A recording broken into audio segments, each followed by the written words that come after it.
Good evening, everyone. I'm Rowena Santos, together with Paul Vicente, and we are your regional councillors here in wards 1 and 5 in Brampton, and we are so excited to be hosting this special virtual town hall for our residents and our local businesses in the community here in wards 1 and 5 on this very beautiful Tuesday evening. Welcome. We would like to begin by acknowledging the land on which we gather and which the region of Peel and Brampton operates is part of the treaty lands and territory of the Mississaugas of the Credit First Nation. For thousands of years, Indigenous people have inhabited and cared for this land. In particular, we acknowledge the territory of the Anishinaabe, the Huron-Wendat, the Haudenosaunee, the Ojibwe Chippewa peoples, the land that is home to the Métis, and most recently the territory of the Mississaugas of the Credit First Nation, who are direct descendants of the Mississaugas of the Credit. We are grateful to have the opportunity to work on this land, and by doing so, we give our respect to its first inhabitants. We would like to thank everyone for joining us virtually tonight for our third virtual town hall. We are looking forward to sharing some exciting projects in wards 1 and 5, as we work towards Vision 2040. We would also like to welcome and thank the City of Brampton staff who are joining us here this evening. We are streaming live on WebEx and Facebook with questions which have been submitted by our residents and local businesses in advance, as well as questions being monitored by our team on both platforms. We're using technology which may cause difficulties, and so we do appreciate your patience in advance if we experience any sort of technical difficulties. Now, you can ask a question by using the chat box function. Please ensure that you have everyone selected before you press enter and submit your question. This will ensure we do not miss your questions or feedback. Q&A will commence after all the presentations have concluded. For those of you who are watching on Facebook Live, please join us via WebEx with the details that are now in the comment section. The Brampton 2040 vision is a bold new vision for the future of Brampton.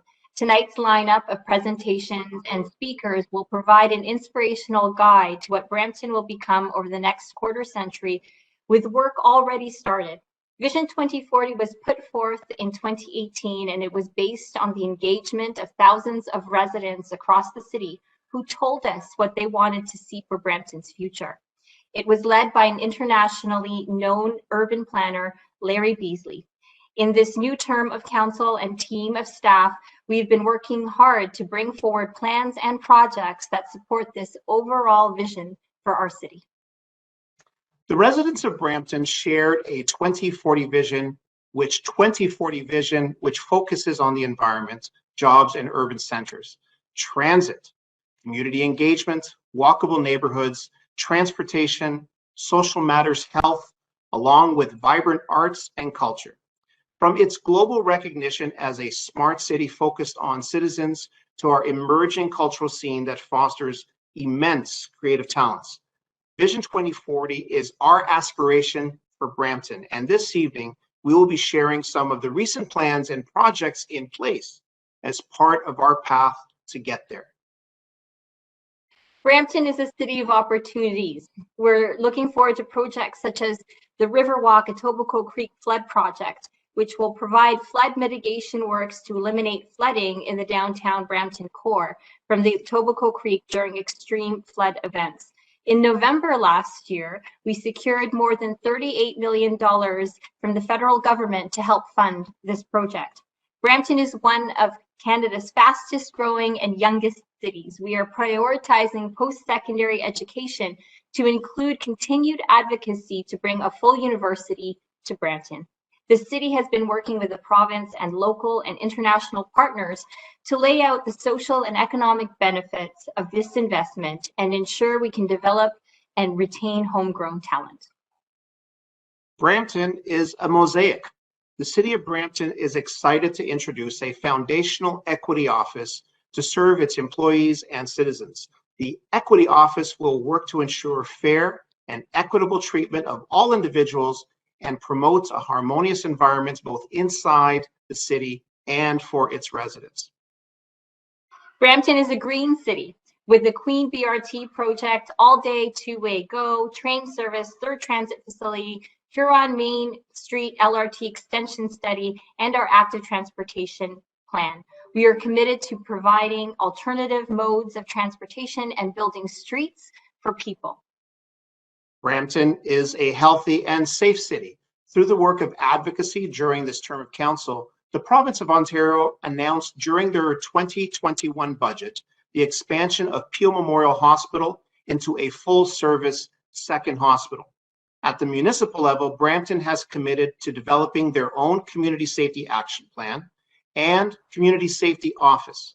Also, beginning the revitalization of Balmoral and Chris Gibson recreation centers through the Accelerated Recreation Center Revitalization Program.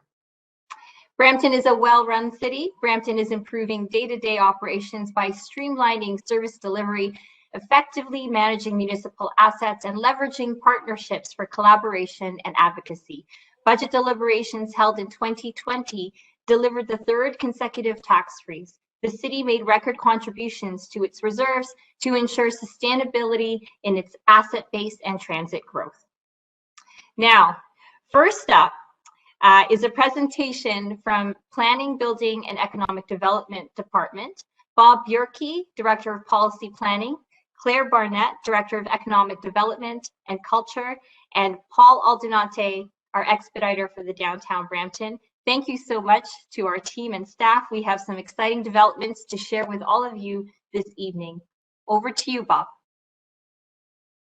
Well, thank you so much. There really are some exciting things going on, and we're really happy to share with you some updates. So behind me is an image from Riverwalk, so give you a sense of what we might be looking at in the future. Two other things I'm going to touch on here is the Community Improvement Plan, which is really a series of incentives that Council has approved. It was a term of Council priority.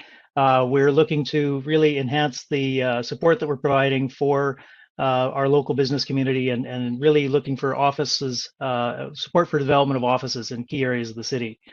The next thing I'll touch on here is the integrated downtown plan. There's a lot of activity going on downtown, and we're really looking for a way to pull that all together and really drive the activities outlined in the 2040 vision to get to the kind of vision that we've wanted to see in the downtown for some time. As a roadmap for action, the integrated downtown plan will coordinate Downtown Brampton's many ongoing initiatives, programs, and infrastructure projects, and really drive through that synergy that we're going to see from some really phenomenal public investments and as well as some of the private sector investments. Next slide, please. So within the downtown, there's, especially right in the heart of the downtown, we've got just a range of projects going on. That comes from the Heritage Theater block. We're looking at that, reoccupation of the vacant Main Street buildings, looking at the impact of the infrastructure work that's going to be coming, Main and Queen Streets, and the streetscape enhancements, really looking to the future for the things that we can intervene in. And then the enhancements that will be coming from the two-day all-way go. Coordination with all of the different partners to try and make sure that we've got the best outcomes that we possibly can from this work. Next slide.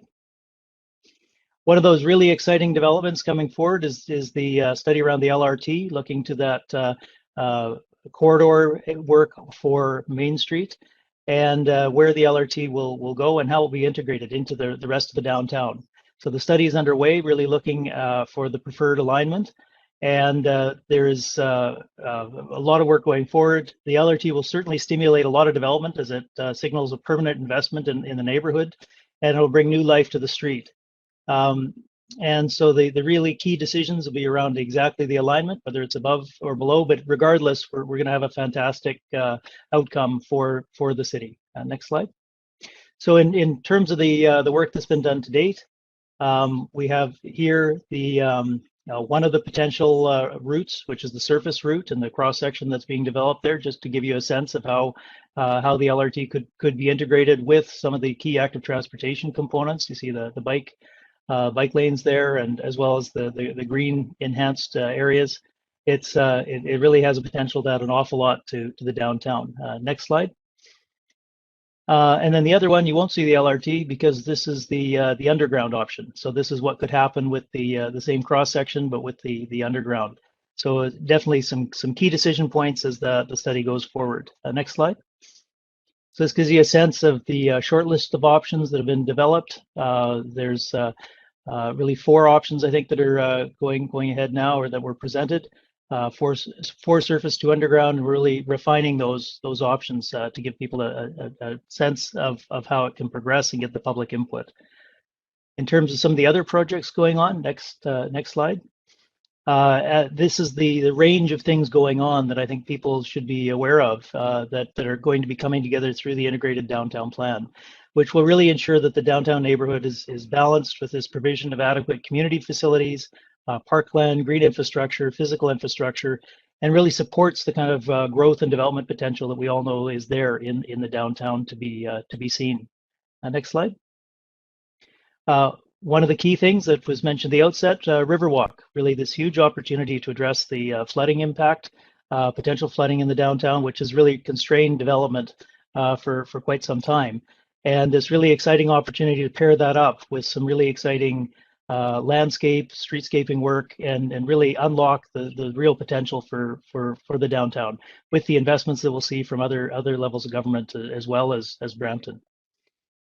With that, I think we'll talk about the Innovation District, also something really exciting going on downtown, and invite Claire to walk us through that, or Paul. I see Paul.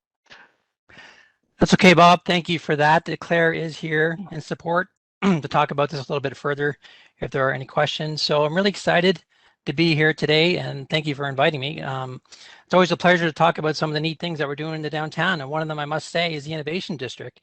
It's a term that it's a catch-all term to talk about all the pretty cool partnerships that we've been engaged in creating in the downtown with many of our post-secondary partners. Ryerson University, Sheridan College, Algoma are all lending itself to building a downtown built on entrepreneurship and learning. And some of those partnerships are resulting in incubators, accelerators. Basically, these are the type of centers, facilities built to help mentor and help provide skills for small businesses who are just getting started and learning how to create a business and taking it to the next level, showing them how to scale up. And with experts like Ryerson and Sheridan and the Founders Institute, we're in a good position. And right now we have a bunch, as you can see by this map. Obviously, we have the Brampton Entrepreneur Center, which is run by the city. We have the Rick Center, the Founders Institute, the Ryerson Venture Zone, our city's Center for Excellence in Cybersecurity called the Rogers Cybersecurity Catalyst. We have the and the Ryerson Venture Zone too. And the upcoming, we have we'll have the Beehive, is what we're calling our new Entrepreneur Center, which I'll talk about a little bit further in the presentation. Next slide. So what's next for the district? We are raising awareness of the Innovation District by leveraging strategic and impactful marketing opportunities. We're leveraging our transit connections to position us as a home for talent and technology. We're right in the middle between 2 municipalities like Waterloo and Toronto, which are known for their innovation. We're in a really good position to take advantage of those relationships. We continue to differentiate between Brampton's Innovation District and other ecosystems in the region, like I said. Explore program development for BIPOC, entrepreneurs and underserved communities, attract innovation style investments and developments such as co-living and co-working. Next slide. Like I was mentioning earlier, one of the cooler incubators that we are creating is we've dubbed it the Beehive. And the idea here is that we are creating an entrepreneur type of center, a soft landing space for immigrant entrepreneurs who come from abroad, who want to expand on their markets and take advantage of the Canadian market. We think there's a real good market for attracting immigrant entrepreneurs. In fact, we have a big lineup of businesses who want to come to Canada, who want to expand their market and be successful in Brampton and in Canada. Next slide. Beehive aspirational goals. We want to be the incubator of choice, be the top choice for immigrant entrepreneurs under the Startup Visa program. We want to be financially sustainable, be financially self-sustaining and offsetting all costs and repaying investments by 2023. In terms of economic development, startups incubated by the Beehive will create jobs and a larger tax base for our business. Now, that was a summary of our innovation district and all the partnerships that we have been pursuing. And I want to switch gears a little bit and talk about some of the private investments that we have been seeing coming our way. And many of them are in the form of residential, which is okay. And it's a great sign. To me, all these interested developers who are coming our way are understanding the message that we're putting out there. We're putting a lot of financing and a lot of effort into these big infrastructure projects that we are pursuing, like the LRT, like two-way all day go, like the Riverwalk. And I must say, working in economic development, I talk quite a bit to many of these investors and developers who are very much interested in what we're doing. And this map is a very quick snapshot of some of the development applications, some of the development interest that has come our way. This term of council, we've already approved 1,500 units of development for our downtown. We have over 3,000 units in pre-consultation applications on the table right now. Next slide. Now, in terms of one of those pre-consultations, obviously I can't talk about all the development projects that are happening because there are so many, and they're all very exciting. But there's one out in particular that I do want to talk about, and it's only in the pre-consultation stage. So don't take these images too close to heart because they are going to change. And this is one by a partnership between Sweeney and Greenwin. Sweeney is a very good architect. You can look them up, and Greenwin is a pretty well-known developer. And they're looking to build market rental units at the corner of George Street and Nelson. Actually, it has two frontages, George Street and Elizabeth Street. And what I like about the project is not only are they looking to bring rental units to this area, but they're also looking to bring a hotel, a 200-unit hotel mixed with short-term and long-term. They are talking to a well-known hoteler, who I can't say who that is yet, but there is some really good discussions going on about bringing this hotel to the downtown. And for those of you who've been around as long as I have, there's actually been, over many years, there's been an appetite to bring a hotel to the downtown. And one of the reasons why they're bringing it to the downtown, because they like what we're doing. They know the projects that we're investing in. They really like the innovation district and all the businesses that we will be growing here. They're going to need places to stay, to take part in these incubators. They're going to be bringing family. So this hoteler really wants to take advantage of that. In addition to the rental units, they are looking to take advantage of the old Haggard house located at the southeast corner of Elizabeth Street and Nelson. It's actually quite a beautiful building. It's seen better days, but fortunately we have someone like Sweeney, who's a well-known architect who respects heritage, who wants to incorporate that house into their facility to make it a type of event space or cultural facility. Also, now this is my big wish, my big dream. I'm not sure if it's going to happen, but I'm really trying and then talking to the developer to bring the LCBO to be part of this development. As many of you are, I'm pretty sure, are very familiar with the LCBO that's currently located just beside this property. So the developer is engaged in discussions with LCBO to make the LCBO part of this development. A brand new LCBO, I think, would be a great addition to this project. So in summary, you can get an LCBO, more event space, and a rehabilitated Haggard mansion, which was actually the first mayor's home, and a hotel, all in one development. Now, again, it's only in preliminary stages. Those discussions are still ongoing. When it does come to the city as a full application, there will be a public meeting, so you'll have the opportunity to come out and make your comments known. And I think that's all I had for that component. Thank you. Thank you so much, Paul, Bob, and Claire. I, for one, am extremely excited to see all of these visions come to life. There's so many great projects for all of us in wards 1 and 5 to look forward to. Next, I'm going to ask Bob Jerky to come back, and he will be sharing updates on the Queen Street corridor and the bus rapid transit. Bob, the stage is yours. All right, well, that was a quick trip. It's nice to be back. So I'm going to talk a little bit outside the downtown itself. Key to a lot of the work going on are really the investments in transit and transportation infrastructure. And one of the areas that has been really key is the work outlined in the 2040 vision to look at Queen Street as a boulevard. Now it's not exactly as it appears right now. It's this conceptualization of where we know we want to be. Let's go to the next slide here. But the detailed work that is underway now to bring that to fruition has started with the Queen Street precinct plan, which really is building on the fact that these are provincially designated growth centers. We know this is where intensification is going to be directed and happen. The bus rapid transit project going down Queen Street will help support that, as will the other components, the LRT and the rail investment into the downtown. So as these move forward, we know that we'll support higher intensity development, and we want to create complete community within this area. So that's really what the Queen Street precinct plan is outlining. And at this point, we're moving through. We can go to the next slide. To really look at what to bring this to life. And so that's really taking what we have on Queen Street and making it a hip, modern living, fun destination. That place where people want to go because it's got that vibrancy and that entertainment and all of the good eating and the other elements that we can see there, as well as more mixed use businesses. So we will also see some office use in there. So all of these things are going forward. We're working now on the next phase of the plan. We can go to the next slide here.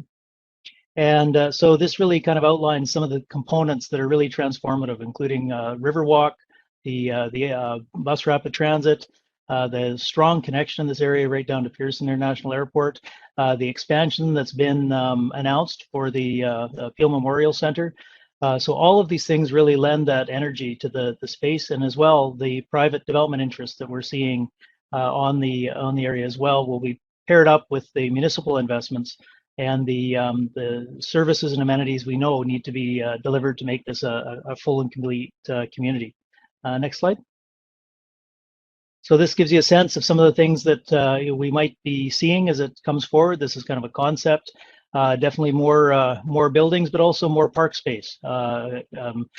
Community hub, looking at shared services, so we can have a school integrated with other kinds of facilities to really help support the new residents, and places to attract investment and employment as we move through that development. We know it'll take more than a couple of years, yeah, and the library is in the mix. So that's one of the things that we're looking at, is making sure that those services are in place to support the residents as we go forward. Next slide. So this gives you a sense as well as some of the ongoing developments. You can look at the numbers there, where there's those are where we've got live development applications. So there is actually a lot of interest in this area already. And as we're working through those applications and building it forward, we're going to be looking to implement the vision that council's approved through the precinct plan. Next slide. So the Queen Street Highway 7 bus rapid transit. We can talk a little bit about that, which is ongoing. So that is also what's really exciting, is that's a project led by Metrolinx. The city's been working very closely with them for the connections through Highway 7 corridor all the way through the Peel region to York region. And what's happening on Queen Street is really looking at the business case for the center medium BRT with the lane conversion, the BRT with the lane addition, really looking to how to implement that so it'll work effectively right through to the connections in downtown Brampton. Next slide. So the next steps are the preliminary design business case development, which we're continuing to work on with Metrolinx and our transit department. And you'll be seeing some things very shortly as that work progresses, as well as the work that will be coming out on the next steps for the precinct plan. So as we pull these things together, we'll certainly be getting back in touch with the public, and that'll probably be in terms of the Queen Street public consultation will probably be later this fall as we've got the next steps ready to go forward. So with that, I'll wrap up this section and say thank you very much. I'm excited also to see some of the other things that are going on. There's so much coming together here. Yeah, it's very inspiring. Thank you so much, Bob. And many of the residents, don't really know some of the things that are happening and the plans that are in the works in the background. I just want to acknowledge in the chat there are some questions that are being asked, as well as questions around whether or not the presentation will be available. The presentation will be available on both of our Facebook pages for Councillor Vicente and myself. And if you would like a copy of the presentation individually, please send us an email and we'd be happy to forward that over to you. And also finally, just for clarification, we will be taking questions at the end of all the presentations. Next up, we have our Director of Parks, Maintenance and Forestry, together with Rob Gasper, who is the Project Manager, Community Services Special Projects, to share exciting information about park enhancements coming towards 1 and 5. So while we're waiting for Nelson, Ed, we can pass the baton to you. Thank you. Councillor Vicente, Councillor Santos, thank you. Thank you for having us here this evening. Yes, my name is Ed Fagan with the Director of Parks, Maintenance and Forestry.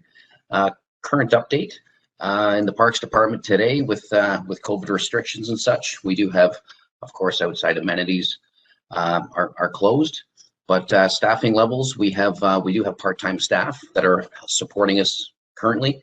They've been started a couple weeks ago, so that's great. It is reduced levels, taking all the precautionary measures into place. Yes, wards, thank you for the slide. So what you see here is the high-level map for Ward 1, Parks Capital Priority Enhancements.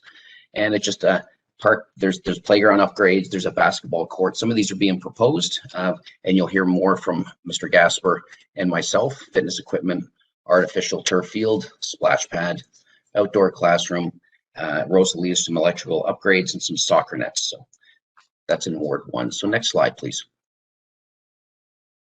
So in Ward 5, we're looking at the legend. We have a cricket lighting upgrade over at Terremoto, which was done last year.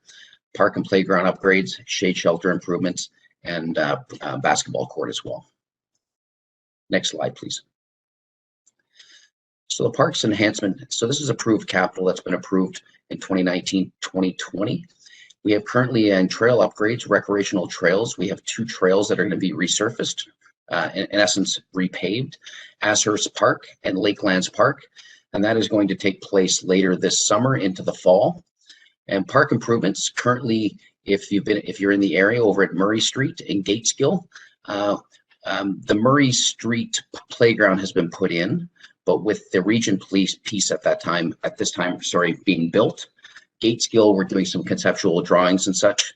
And when the construction's done with the region, we'll be looking into Gateskill, possibly adult fitness. We'll be engaging residents at that time to see some recreational trails need to be adjusted and switched, possibly in that area as well.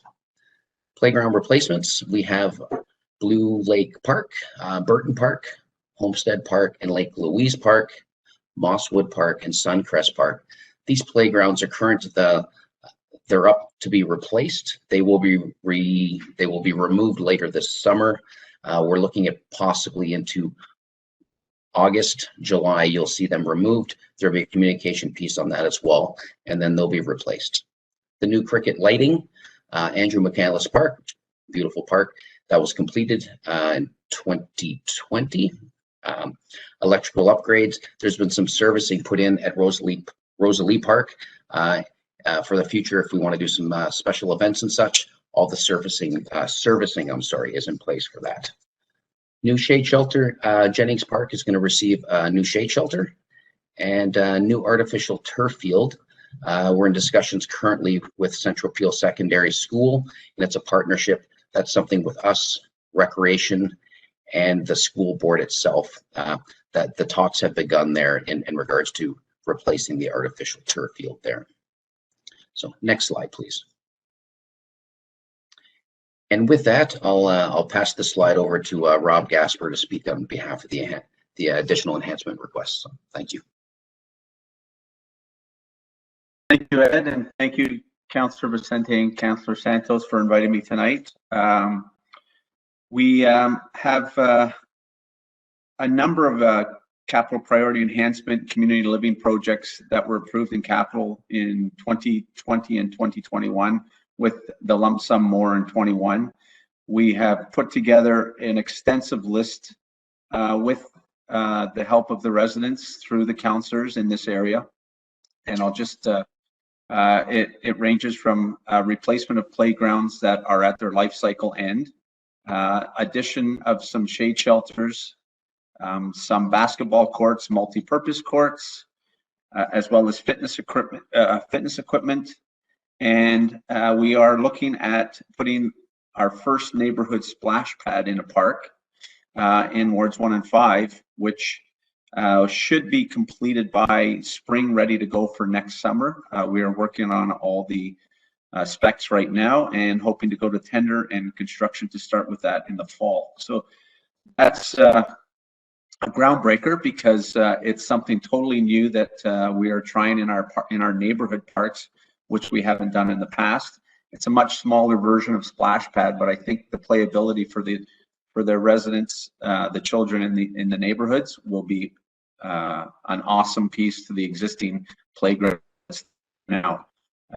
Some of the shade shelters we're looking at are Homestead, Castle Hill, and Dudley Park. Some of the playground replacements we're looking at are Pickard Park, Chudley Park, and Armbro. And I want you to realize that all our playground replacements that we're putting in through these enhancements will be fully accessible rubberized surfaces. So something that we're trying to do in all our parks. It is a little more expensive, but I think it increases the usability of the park for all abilities and all users. So so that would be a great addition to these parks. And through the other capital process, we are also adding as many rubberized surfaces as we can when we're replacing playgrounds. Basketball courts, Bruce Beer Park, Francis Taylor, and Homestead Park. As you know, Bruce Beer Park will probably, the name will probably be changing. And I can't remember the gentleman's name, but I think he went to Gordon Graydon just after me way back in the day. But we will be looking at putting a basketball court in that park as well. And then moving over to fitness equipment. Fitness equipment in the city has been a huge hit. Originally, outdoor fitness equipment was put on pathways throughout the warmer states for the seniors that were doing their walks and they want to do some exercising. We put it into Loafers Lake many, many years ago, and it was a huge success. And we have started to put it throughout the trails and parks throughout Brampton. We are looking at Lakelands Park and Valleywood Park, and somewhere along the Etobicoke Trail. So Valleywood is a fairly large park that we can maybe get some equipment along that trail for residents to use as they walk through, if they want to do some, jogging or some extra working out as they go along that pathway. And then last but not least, we are looking at some recreational trails and some outdoor classrooms for the schools. So our community development team will be working with some of the neighboring schools to see who is interested in some type of outdoor classroom. There are a few that we've put in the city, but we are trying to engage more of the schools into moving outdoors with their classrooms to do more environmentally friendly learning as we move along. So that's our enhancement requests. Those will, because we have such a huge amount of projects this year, citywide we're putting in over 40 playgrounds, 20 shade shelters, 15 multi-purpose courts. So it'll all be staged through the course of the summer. These projects will probably start once the capital parks projects have ended in August. So we look at fall and probably rolling into next year to finish them all off. But it's a great use of our funds, and we're catching up to our life cycle throughout each area of the city. So thank you very much. And if you have any questions, I will be here to answer anything you need. Thank you so much, Ed and Rob. A lot of these projects and park enhancements, increasing the sizes of some of our shade shelters are so exciting, but they're also important given post-COVID and what we know about COVID and the safety around physical distancing and being healthy and safe outdoors. I think that, timely enough, we're investing in a lot of outdoor recreation post-COVID to encourage people to remain physically active, but also to maintain, COVID restrictions, etc. And so we're very, very excited to see many of these things coming along. Since Nelson is still experiencing some technical difficulties at the moment, so we do want to share something related to our youth hub that is coming to Ward 1 next to Century Gardens Recreation Center, which is currently the Brampton Lawn Bowling Club. This space will be centrally located and adjacent to Gordon Graydon Public School and Century Gardens Community Center. And work is being proposed to start on this youth hub in the spring of 2022 and will be completed by winter of 2024. Thanks, Councillor. City staff hosted workshops and surveys to receive the valuable inputs and voices of our Brampton youth while coming up with the plans for this youth club hub. The top 3 priorities identified for the youth hub were professional development programs, recreational programs, and health services.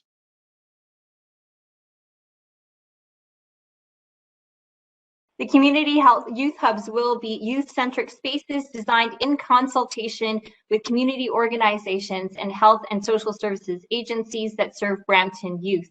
And they will be a one-stop shop for youth services and activities for ages 14 to 29.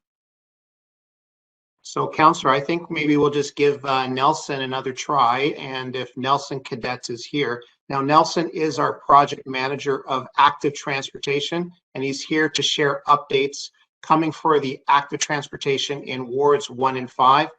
Thanks, Nelson, for trying to work through the technical glitches here this evening. If you're there, I think I hear you calling out. You can proceed with your presentation. Excellent. So you can hear, everyone can hear me now? Perfectly, thank you. Great. That's awesome. Thank you very much. And thank you to the IT support. Now that I've got a sweat on. So my name is Nelson Cadet. I'm the active transportation project manager for the city of Brampton. So basically for the city, I oversee everything walking and cycling. Just the last slide, just for a couple more minutes, sorry.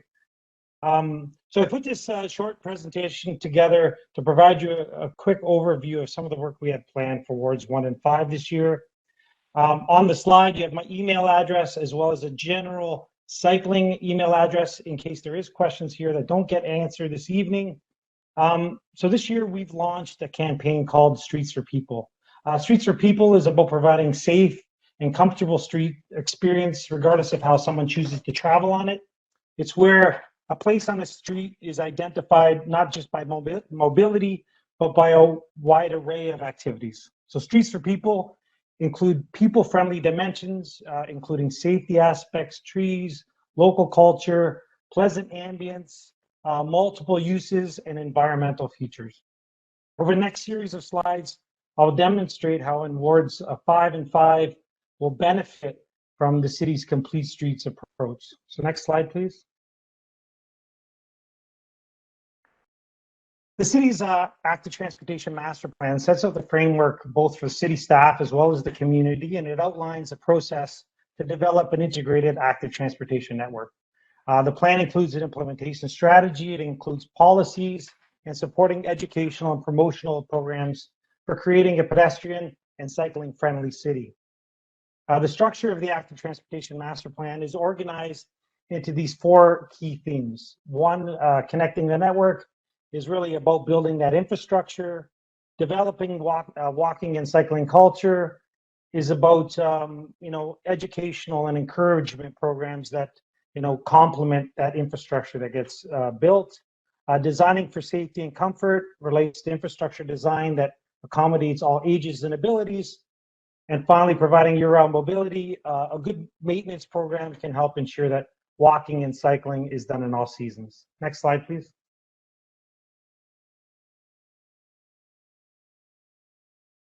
Before we begin sharing some of the improvements specific towards 1 and 9, I thought I would take some time to explain different types of cycling infrastructure that will be introduced into wards 1 and 5 this year. The first is the bike lane, which is the most common facility type, and they are typically dedicated exclusively for use by cyclists through a combination of both pavement markings and signage. So a bike lane is identified with a solid white line separating cars from bikes. Typically, there's a bike symbol painted in the bicycle lane, and it's accompanied by a sign, a black and white sign that has a bicycle and a diamond symbol on the sign. Bike lanes are most appropriate on residential type streets where the traffic vehicles volumes and speeds are moderate. Next slide, please.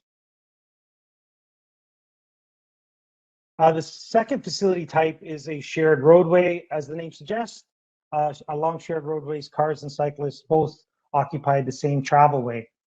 So it's more appropriate on lower volume roads where the speeds and volumes are low and the roadway is too narrow to accommodate the width of a bicycle lane and 2 travel lanes. Bike route signs and pavement markings are used to identify the roadway.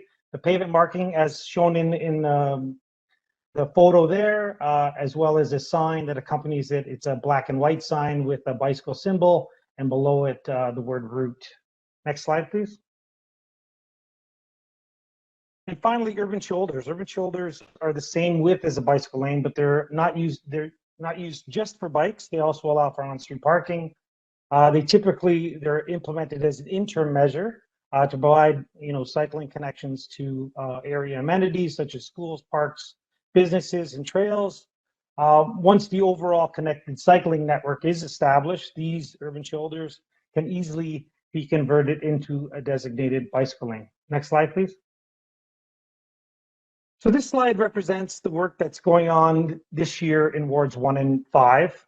So the city continues to work on what we call the east-west cycling corridor and enhancing that. That involves transforming the existing bicycle lanes to protected bicycle lanes that will actually see a physical separation between the bicycle lanes and cars, so between cars and bikes. There's also bicycle lanes planned for Center Street, Townsend Gate, Royal Orchard Drive, and McMurtry Avenue.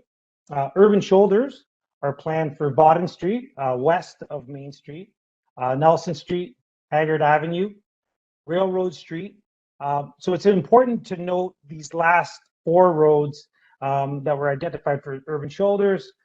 Given the roadway widths, they may be too narrow and therefore may be required to implement more of a shared road condition. Next slide, please.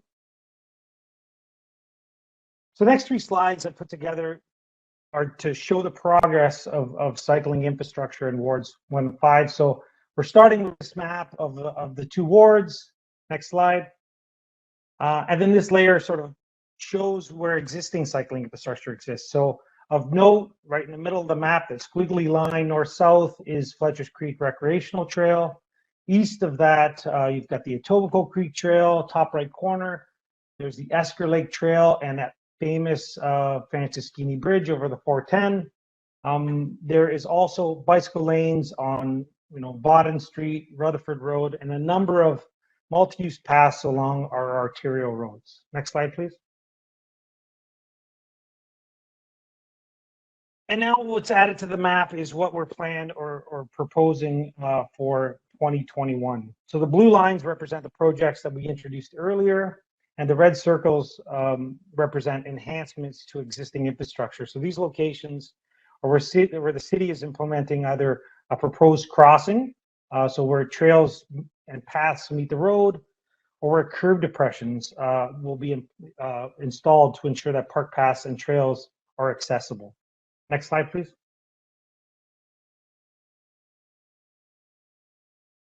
Through past public engagement opportunities, you may be familiar with the Neighborhood Traffic Management Guide program, and these improvements along Center Street, Royal Orchard Drive, and Bodden Street. The Neighborhood Traffic Management Guide provides the city with a strategy to respond to a wide range of traffic-related concerns in residential neighborhoods. The strategy includes a priority list, that ranks all locations throughout the city based on conditions. And currently, these three streets are that priority. So they've been identified as a priority. And as I suggested in my earlier slides, they're all subject to receiving cycling lanes, so cycling infrastructure. But in addition to that, we're also incorporating speed cushions into the three designs, which will help to mitigate some of the speeds and traffic infiltration. Next slide, please. So bicycle lanes and cycling facilities are still relatively new, one to Brampton, but also across the province, so in Ontario.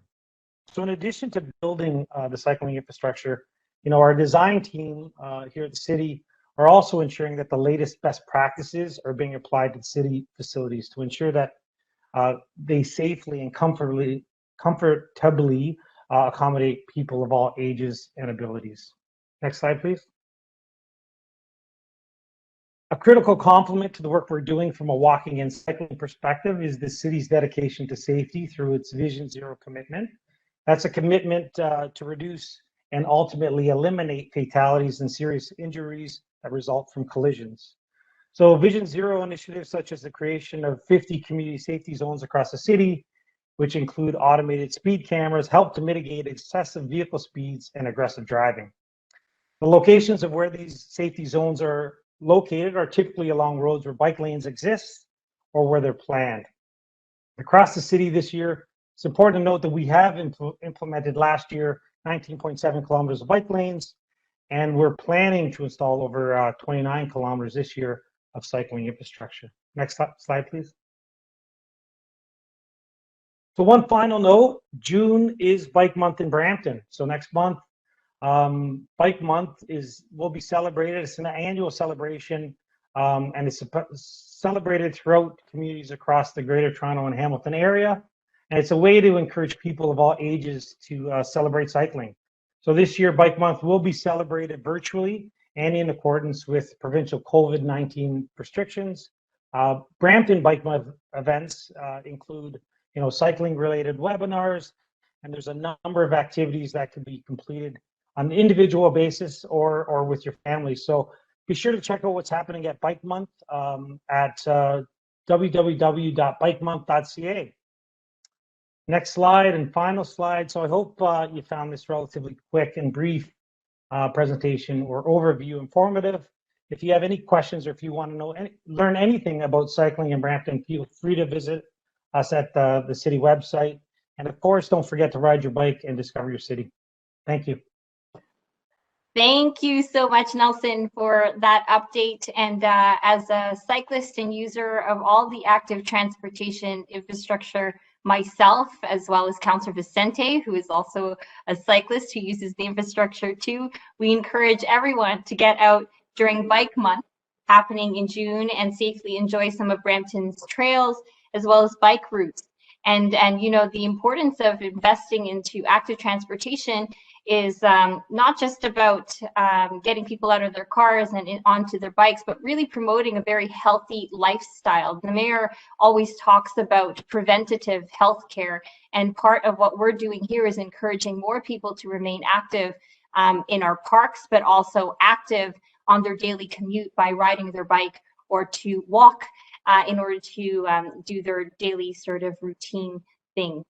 So in terms of what is next, I believe Councillor Vicente, we're up for questions next.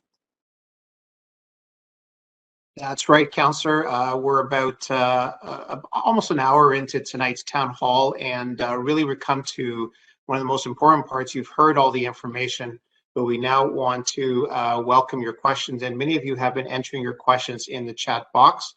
If you submitted your questions in advance, we hope that the majority of your questions were addressed through the presentations, but if you do have further questions, and you have been doing so, please be sure to submit them in the chat box. We will read out the questions that have been submitted through the chat box, and any questions, if we're not able to get to them tonight, we will take them back and we will share with staff and get an answer for you.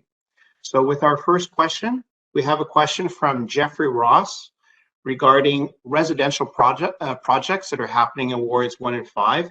And Jeffrey wants to know what kind of housing and what cost will this be? Low cost, low affordable housing. And I thought for that we would ask Bob or Alan to provide an answer. Bob, I'll give you the option to go first if you'd like. Sure, I'll go quickly, but I think one of the reasons we've got tomorrow actually the Housing Brampton strategy coming forward, which will really help provide some focus on supports that we can put in place to really enhance the affordable housing provision within the city and target it. In terms of the development applications that are coming forward, the vast majority of them, and Alan can speak to this, you are really focused at market rates, and whether they're ownership or rental, that's really the price point that they're looking at. But there's certainly a lot of initiatives that are underway that we're working on to help bring the price focus to the kind of housing that we need to see delivered in Brampton. But Ellen, maybe you can speak on the specifics there. Yeah, thank you, Bob, and thank you, councillors and audience for the questions. Yeah, with respect to the amount of houses that are coming into us through development applications, staff are there's a large number of these applications within Ward 1 and 5, and namely they're apartment type applications that are coming into us. And there's a mix of condominium and rental type projects that are coming forward. Given the affordability matters and really the need that we have to try to deliver affordable units, we're working very hard with the developers that are coming into us with development applications and trying to motivate them to provide a mix of different types of units, different price ranges, delivering affordable units and delivering rental units as well. At this point in time, our vacancy for rental units within the city is fairly low. Want to build that up so that there is more really ability for individuals to find really easily great spaces to live. So yeah, there are a number of applications that are with us now. I would encourage you, if you want to know more about specific types of applications that you might be aware of within wards 1 and 5, to contact the planning department, development services, and we'd be happy to answer your questions. Thank you so much, Alan. The next question is from Ed, and it's in relation to the park enhancements project. So perhaps Rob or Ed Fagan, if you can respond to this one. So this is from Ed Berge, and the question is, what is happening at Rosalie Park?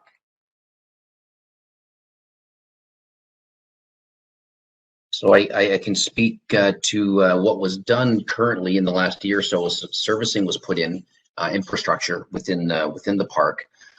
Maybe the question may have been, there is some enhancement piece about the artwork piece that I can maybe let Rob speak to.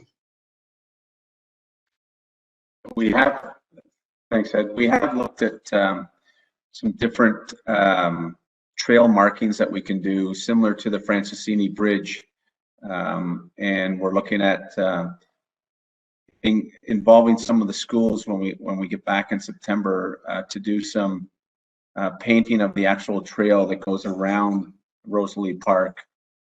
There are also some other upgrades that we'll be doing with regards to special events and the ability to be able to move the farmers market there if we need to, and those types of things moving forward. But the painting is actually just it's a new initiative that came up through some creative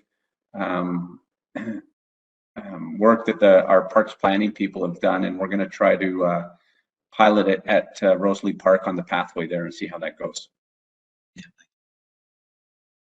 Okay, thank you for that answer, guys. Next, we're going to go to a question from Xavier. Xavier asks, how do you plan to ease the traffic jam all across Brampton? Queen Street, Main Street, Steeles, Beauvard, Mississauga Road, Williams Parkway, Sandalwood. At times, driving on these roads is very frustrating. Some roads, the drive-through lanes are not enough. For example, on McLaughlin to Kennedy Road, Queen Street's driving is quite challenging. So perhaps I'd ask our planning staff to comment, but I think one of the things that I would like to say in regards to reducing traffic, one of the things that is very important about the city of Brampton is our very robust and rapidly growing transit system. As most of you know, the city of Brampton has the fastest growing transit system in all of the country. And prior to the COVID pandemic, we were growing on average at more than 17% year over year. And so making quality investments in transit, connecting people to get to the places from where they live to where they work is one of the major priorities that we have for this council. And so I know that when it comes to street design, a lot of it falls under planning and transportation. But I just want to say that the more people that we can get out of the car and onto transit means that we will have less cars on the road.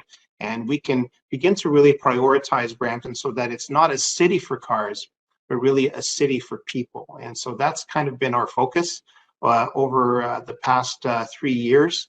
And this falls right under the wisdom that we now are following, which is under the 2040 vision. But with that, if I could get maybe Bob, if you could just comment on some of the planning that surrounds reducing traffic here in the city. Sure. I mean, I can talk, especially in terms of things like, what we've talked about already this evening, the, Queen Street Boulevard, really the intent to try and get more of the things people need closer to where they can live. So you've got that link between your land uses, the things you want to have. So if you can walk down the street and you don't have to drive across town for it. Of course, we also realize that people do have whether it's to work or to other cases, you certainly do have distances to travel. And I think, as you indicated, Councillor, the more that there are good, viable options, so people can make real choices about the transportation decisions they're making, that's what we want to do, is provide those options. I mean, I think it's been well understood now in planning and in engineering literature, like when you enhance or you add lanes to traffic, you don't actually, that doesn't result in reduced congestion. You may get a bit of a bump for a year or two, sometimes even less than that. And then the congestion is back to where it was. So that's not a strategy that's going to be successful. We need to focus on those other things that we can do to kind of help people get where they need to go. In some cases, there's pinch points. Some cases, there's some detailed things that can help. But we want to make sure that they're safe and that we're providing. I think that focus on options is really key. So it is a different way of thinking, but it's definitely something that's had a lot of success. And I think Brampton's got a fantastic transit system to work from, and the new investments in the 2-day all-way go help get to some other places. And for those that can't use those investments, that then there's more capacity left for the people who are traveling at those times. The other is shifting the peaks, so people travel at different times, just wanting to make really good use of the investments that we're making in the road infrastructure. So it's a complicated issue, but it's definitely top of mind for all the work that we're doing. Thank you so much, Bob. And I will add that a key component to this is providing those alternatives like active transportation, especially when it comes to, getting to the grocery store or getting to school or going to the church, etc., or going to the community center or the library. Those are all things that get people out of their cars and into alternative modes of transportation. The next question is from Peter Hovarth. And Peter's question perhaps is again to Bob. Sorry, Bob. Brampton has now been recognized as an age-friendly community by the World Health Organization. What specific initiatives are being addressed to make Brampton more age-friendly? All right, so happy to be back on. And Peter, I know, is quite familiar with this issue as well, with his involvement with the Age-Friendly Committee. And I think the opportunity there is really the fact that we do have a strategy, and it's being coordinated through. We have an advisory committee. There's a whole range of actions that are going on, but they're not being done by one group. They're being formed into things that, so for transit, we're talking about where bus stops are, more seating opportunities in parks, looking at facilities and opportunities for better integration there. Of course, with COVID, it's been a bit of a different focus. But when we're looking at the neighborhoods that we're designing from the planning side, a much stronger all ages focus has been predominant. So when we're looking at some of the really significant development opportunities, whether they're downtown or Queen Street, some of those, the focus is also on the range of amenities that are going to make it really viable for people at all ages. So we're designing for things that are helpful for seniors, but also things that are helpful for 8-year-olds all the way up. So we want to make sure that that full range of services are available to people.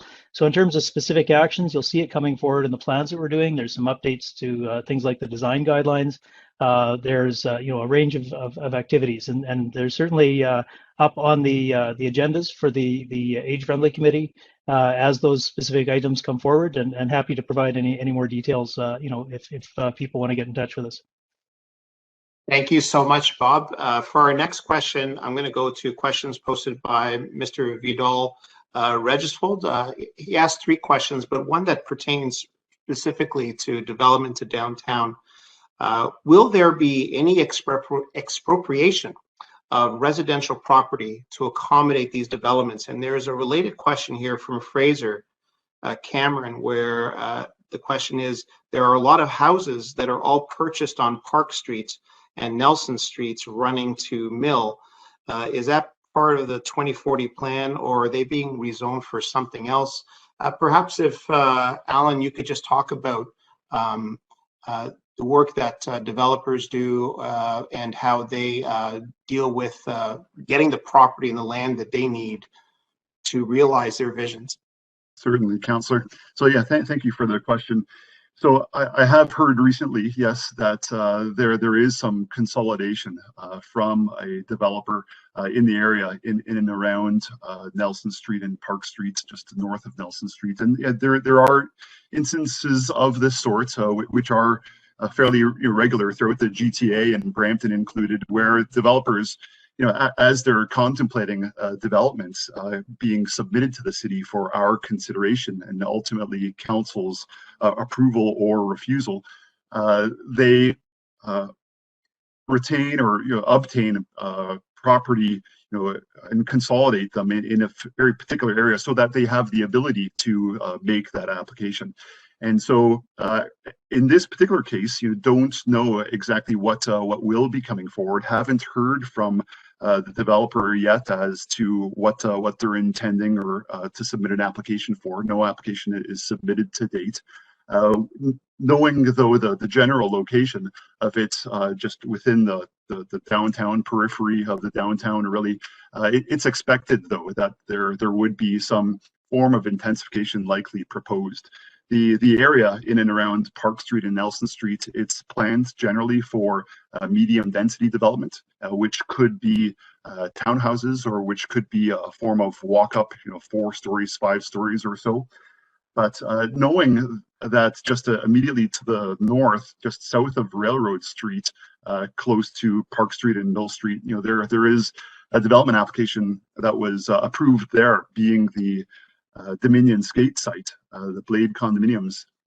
That was approved for 25 stories, approximately 2 towers of that sort of intensity.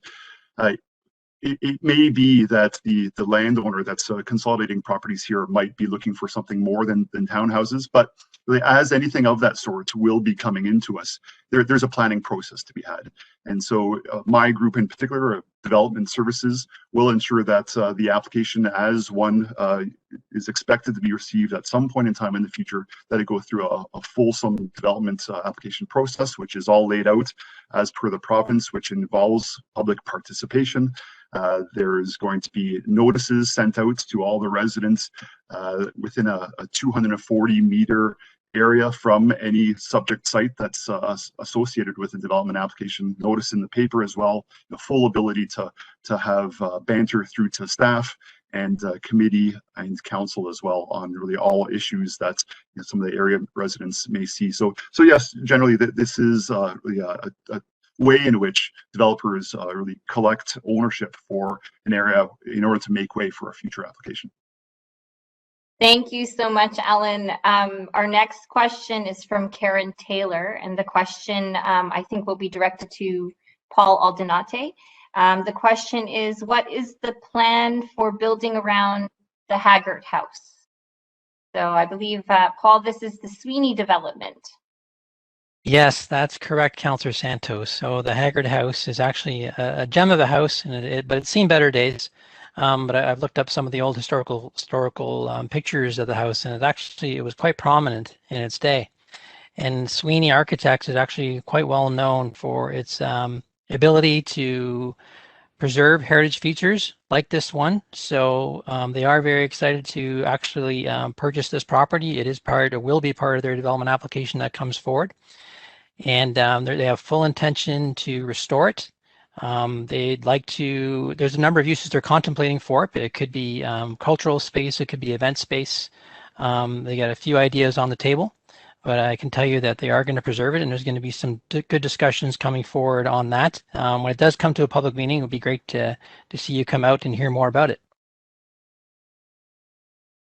Okay, thank you very much for that exciting reply. And I think when we talk about the Haggard House and we talk about heritage, there is a question here from Steve Burlock, where I asked, from the images that have been shown, is there an intent to gut the downtown and replace historic images, the historic buildings, with ultra-modern architecture?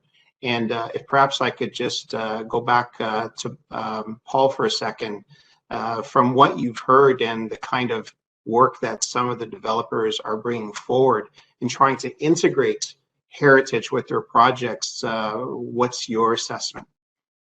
Yeah, I think that's a great question, because I think we hold a lot of value for the heritage features that we do have here in the downtown. The ensemble of heritage houses, I think, is a big part, and it's something we want to preserve. And there is lots of potential, I think, in between all these heritage features to develop, to accommodate for more intensity, for more density.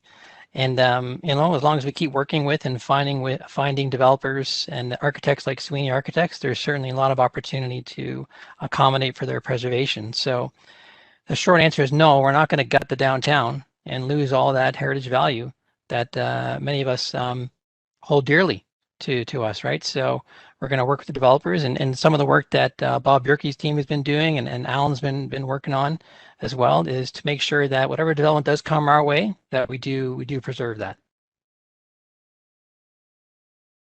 Thank you very much, Paul.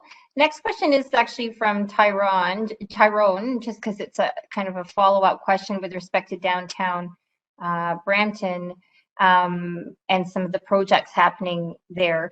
And this question will go to Nelson, if you're still around, Nelson. The question is, Brampton parking lots and plazas aren't pedestrian, cyclist, age-friendly. They lack accessible features, connections to sidewalks, visible bike parking, and curb cuts to adjacent bus stops, among other design flaws. Is there anything in the active transportation plan or Brampton's downtown plan to change this? And so that's a question. To change this, it would make running small errands much easier. So this question is for Nelson. Great, thank you for the question. Everyone can hear me okay? Great.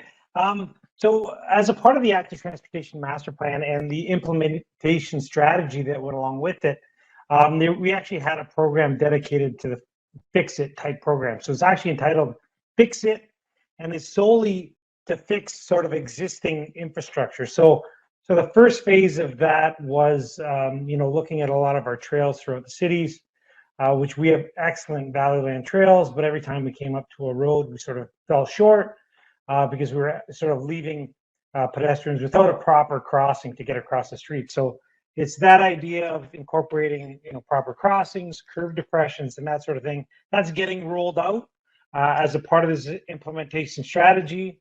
The downtown transit locations are that next, sets of phases or the next priority. So stay tuned. There will be a program. There is a program dedicated to make those enhancements. Thanks so much, Nelson. Our next question comes from Bill Geisler. Brampton has been historically slow in issuing building permits.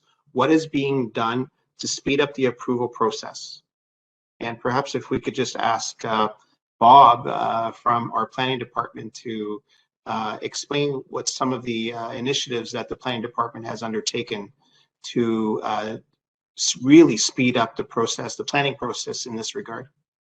Sure, I can talk a little bit about this because it's certainly a coordinated effort, but then I can also invite Alan to follow up on some of the specifics. But there's been a lot of change in the way we handle planning applications, even from just prior to the pandemic. There's a new software system that we've implemented, and there is a program of continuous improvement and really looking at our processes that is underway. So all of these changes that we can make as we're identifying them are being made. And some of those being able to apply online, to have online circulation and comments come back very quickly, to better coordinate. We can also track and display the status of the applications. But I think Alan can probably provide a little more detail on that in terms of some of the specifics. But it's definitely a strong area of focus. But from my side, it's also looking at the framework that we have. So this is getting the Queen Street corridor, getting the downtown, those frameworks in place, so they really represent the kind of development that we're trying to see, so that the processes that developers need to go through aren't as extensive. So they know what the expectations are, and it matches up with what we're trying to achieve. So that part of the process is where I'm most involved. Alan can talk about the development application process once they come in the door. Thanks for that, Bob, and thank you for the question. Yes, you're right, Bob. With respect to the process improvements and technological improvements that the city is going through at this point in time, it's quite a robust initiative that city staff are going through. You've touched upon it a little bit there already. We do have a new software suite that developers are able to utilize in order to make applications online and check on the status of their applications. Really, that creates really a tremendous amount of efficiency for staff to know that the developers and all of our clients are able to receive information very quickly and seamlessly, by way of the new technological tools that we have. And it's actually a great ability that's offered through those same tools to allow residents able to have an understanding on particulars relating to any development application. So there's a lot of transparency that these new technological advancements really provide as well through the residents in the area. Alongside that, staff are in a truly robust way looking at improvements to all of our processes, so that really from day one, where an application is submitted through to us achieving certain milestones, being when it is that we're holding a public meeting, how we undertake our reviews, how it is that we're able to bring a report through to committee and council to make recommendations for approval. We're reviewing all of those matters together at this point in time to try to find ways in which we can provide efficiencies and work more efficiently. And the other matter that you identified there, Bob, with respect to the Queen Street corridor, maybe just to touch upon it a little bit as well. The province of Ontario, they provide us the ability to utilize certain tools. And so the tool that city staff are using now is referred to as Community Planning Permit System. CPPS is the acronym. And it's a tool that allows us to identify areas of the city and plan those areas accordingly, whereby we identify the certain development permissions that can exist on those sites. And really, it involves a lot of upfront work from staff and through to council on really creating a vision for that area.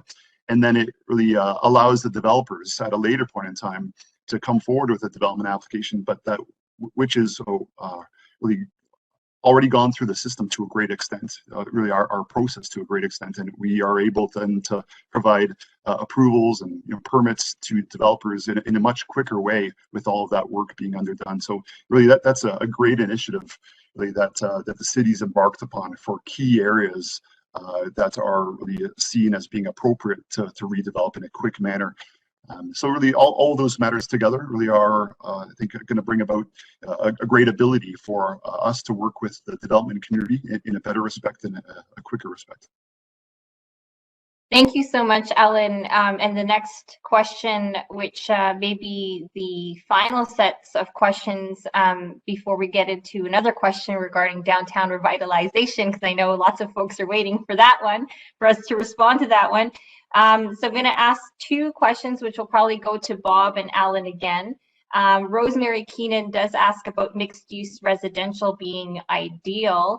Will there be a percentage of affordable housing in each development? And Bob, I know you alluded to that earlier with respect to the housing plan for Brampton and our work with the region. And then the other question is from Marianne Allen, specifically about the houses on Main and Church, which are heritage homes. The dilapidated houses on Main and Church Street.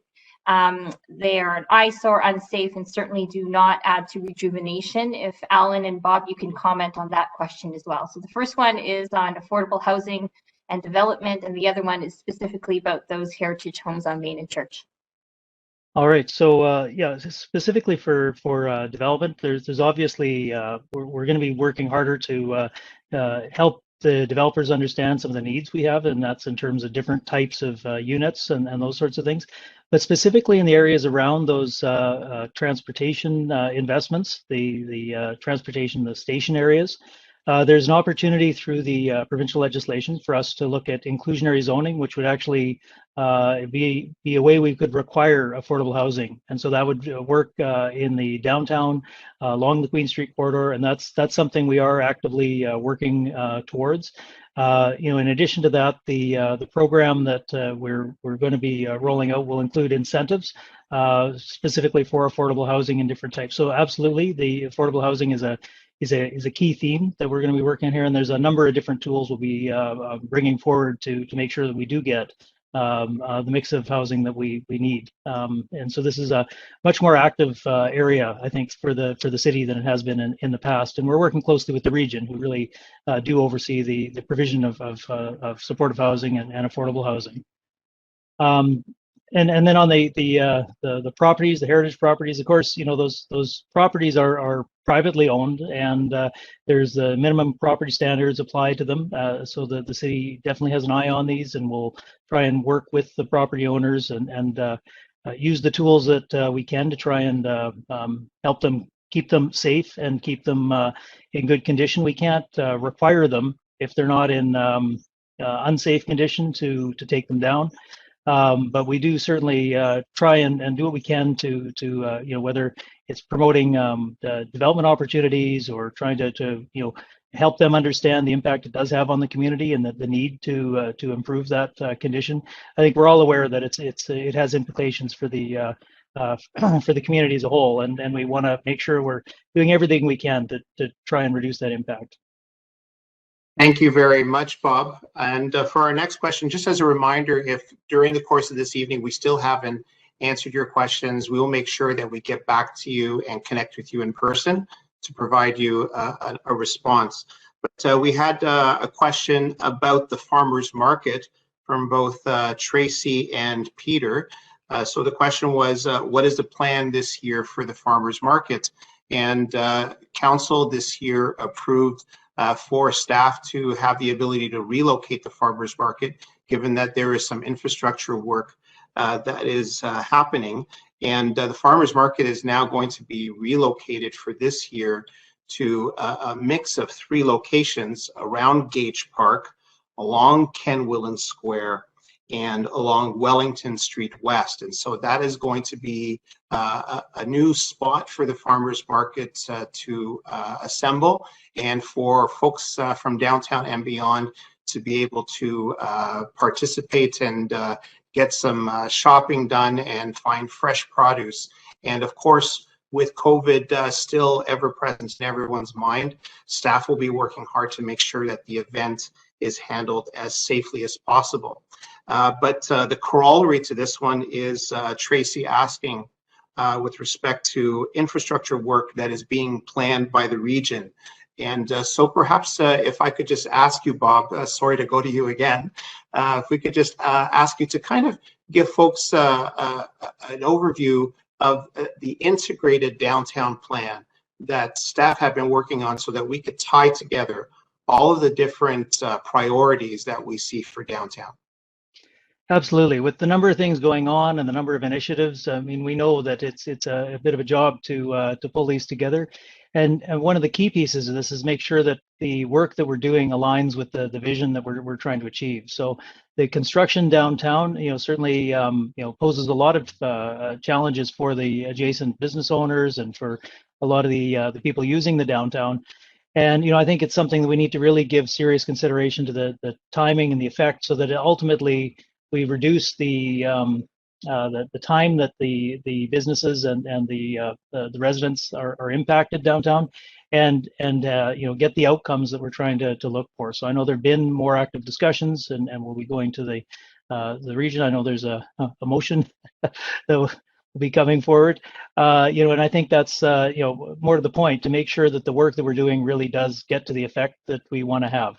So I think there's been a lot of work. We've got a much better understanding of some of the complexities, and sort of charting a path forward to make sure that when we do that construction work, we compress the time frame as much as we can, and that ultimately what is replaced and really does respect the vision of the downtown and help support the enhancements that we're all looking for. In the interim, there's other streets we can certainly draw attention to and work on, like the innovation district, doing some enhancements there. And I mean, that's something I know that the staff will be coming back with in terms of some of the improvements that can be made much more quickly in the downtown, because I think we all want to see those improvements come to fruition. We all know it's been a long time coming.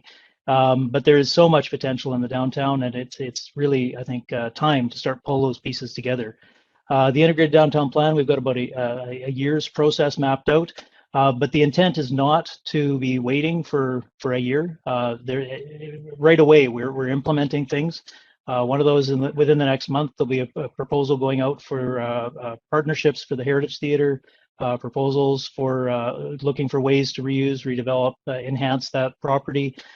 We are already looking at ways to sort of get more active uses in some of the properties the city owns downtown, and really take a coordinated effort to getting that working with some of the things like the Center for Innovation, all of the other work that's going on. So stay tuned. We'll be doing lots of public consultation around that. We want to get everybody's input, and it will certainly include, those heritage elements, the things people are seeing that aren't working well in the downtown, and really making sure we've got that coordinated approach to achieving the vision we're looking for.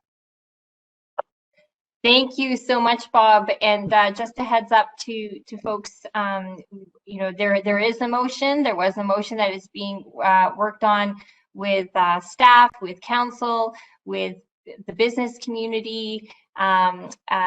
That's coming to the table tomorrow, where we'll be talking a little bit more on some of those immediate things that can be done now on this particular issue. As you could appreciate, there's so many things that are happening, and as Bob said, trying to make sure that it's coordinated and integrated as much as possible in order to avoid any further impact to the businesses in the downtown core, and the residents for that matter, of course, is very, very important.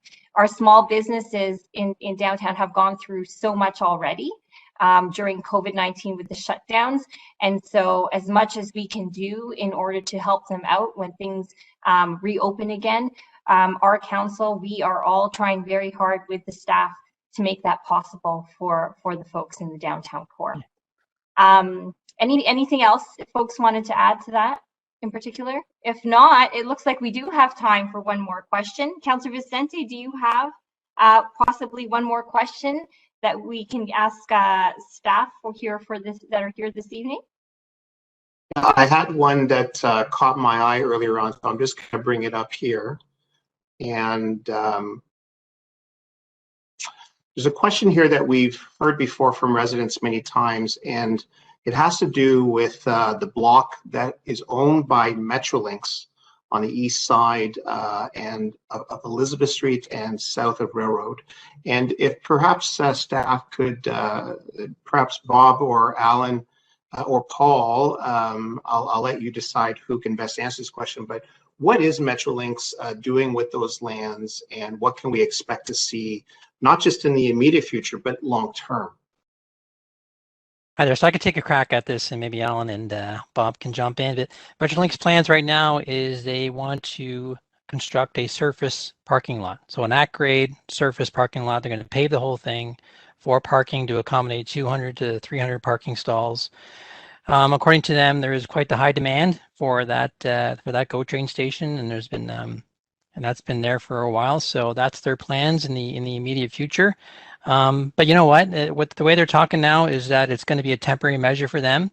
I'm just glad that they're not building a 3 or 4 story structure, because in my mind, if they were going to build a 3 to 4 story structure parking, then it's going to be there for a long time. But if you have just surface parking there, there's definitely an opportunity to redevelop it for some sort of a high density mixed use development, which I think would be great for that location. So they have left the window open for that, and I'm glad they have.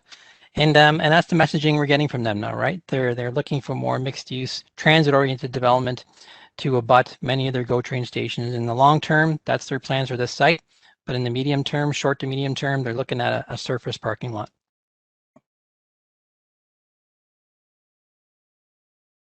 Thank you very much, Paul Aldunate, and thank you very much, everyone, for all of your questions this evening. Councillor Vicente and I really appreciate the time you've taken to spend with us this evening to listen to all the various updates. I want to give another big, quick shout out to all of our city staff who have been here this evening answering questions and providing presentations. And also a big shout out to our team in wards 1 and 5, Carly, Sharon, Vanessa, Muskan, and Will. Thank you very much for coordinating and helping to organize everything this evening. Thank you so much, Councillor. And folks, remember, if you have any questions after the presentation today, please do not hesitate to contact our office. Councillor Santos and I, along with our team, are here to assist and answer your questions and to help you with any concerns that you have day to day in wards 1 and 5. Before we close the town hall tonight, please be sure to save a date. In the future, we will connect with you when we plan to host our next virtual town hall. And both Councillor Santos and I look forward to connecting with you all in the very near future. Please remember, get vaccinated, stay safe, and stay well. And thanks for joining us this evening. Have a great evening, everyone. Thank you so much. Thank you.